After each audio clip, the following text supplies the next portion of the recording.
Adesso con questa bella focaccia alla pala stasera ci mangiamo una bella dose di verdura, ossia il gorgoglione dell'Elba. Mettiamo tutte le verdure che vediamo qua sopra: patate, melanzane, peperoni di 2 colori, pomodori, zucchine, cipolla, aglio, e poi mettiamo un po' di spezie, nepetella, e questa è maggiorana. E poi alla fine aggiungiamo anche un po' di basilico fresco. Queste le mettiamo già in cottura. Adesso taglio tutto e vi faccio vedere il gorgoglione. Allora, in tegame mettiamo già l'olio extravergine d'oliva, aglio e cipolla. Se non vi piace l'aglio, che non lo volete sentire sotto i denti, lo mettete intero, poi prima di mettere l'altra verdura lo togliete dal fuoco. A noi ci piace, quindi lo lasciamo, e l'ho fatto a listarella anche lui. Poi intanto che cuoce l'aglio e la cipolla che stufano un pochino, mi preparo già anche i pomodori per dopo, che sono gli ultimi che vanno in padella. Li lascio qua, tagliati a cubettoni anche loro.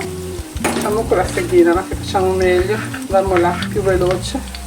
Fate con i pomodori che avete, io ho gli oblunghi dell'orto e uso quelli, tra l'altro sono anche abbastanza soli, quindi vanno benissimo. Così abbiamo tutta la verdura già tagliata e pronta per essere messa in padella tutte insieme. Allora, andiamo con la prima. Dopo la cipolla e l'aglio vanno giù le patate e i peperoni. Peperone rosso e verde e le patate. Ecco qua, tutti i pezzettini di peperone, vai, eccoli qui. Bene, queste vanno giù dopo.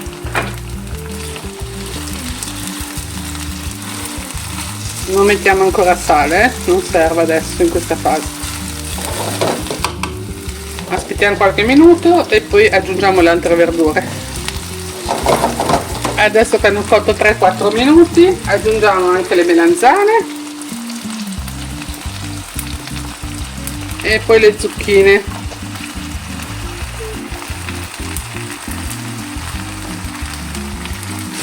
E mescoliamo tutto bene. Adesso a queste verdure qua facciamo fare un po' d'acqua, le copriamo, sempre però senza sale, e le lasciamo andare a fuoco medio per almeno 10 minuti.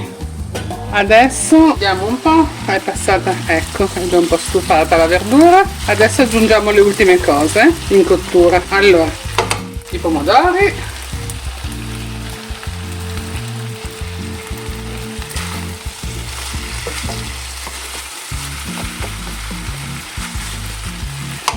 e aggiungiamo le spezie da cottura che abbiamo preparato, che sono la nepetella, che dà quell'odore di menta selvatica fantastico anche coi fiori, ecco qua. E poi al contrario, contro sempre contro il gambo al contrario, e la maggiorana.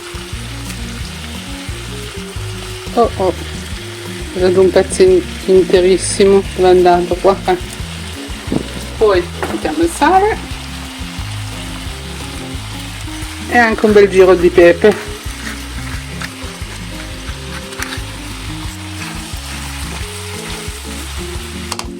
Un altro spruzzettino di sale e siamo a posto. Così apriamo di nuovo e lasciamo cuocere altri 10 minuti al massimo. Ora taglio la focaccia, la metto a tavola e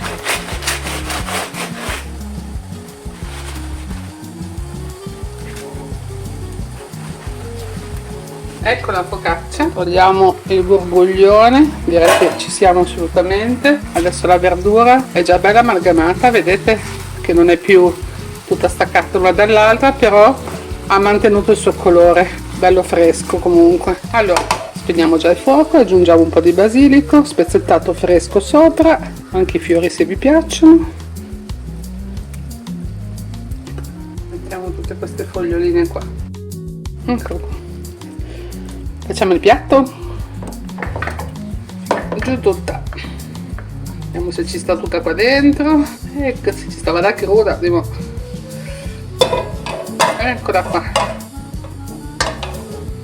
il gorgoglione dell'Elba. Ci mettiamo sopra l'ultimo ciuffetto decorativo di basilico, tanto me lo mangio anche, e andiamo a tavola con la focaccia, che è questa. Faccio vedere da vicino. pronti a mangiare. Buon appetito a tutti!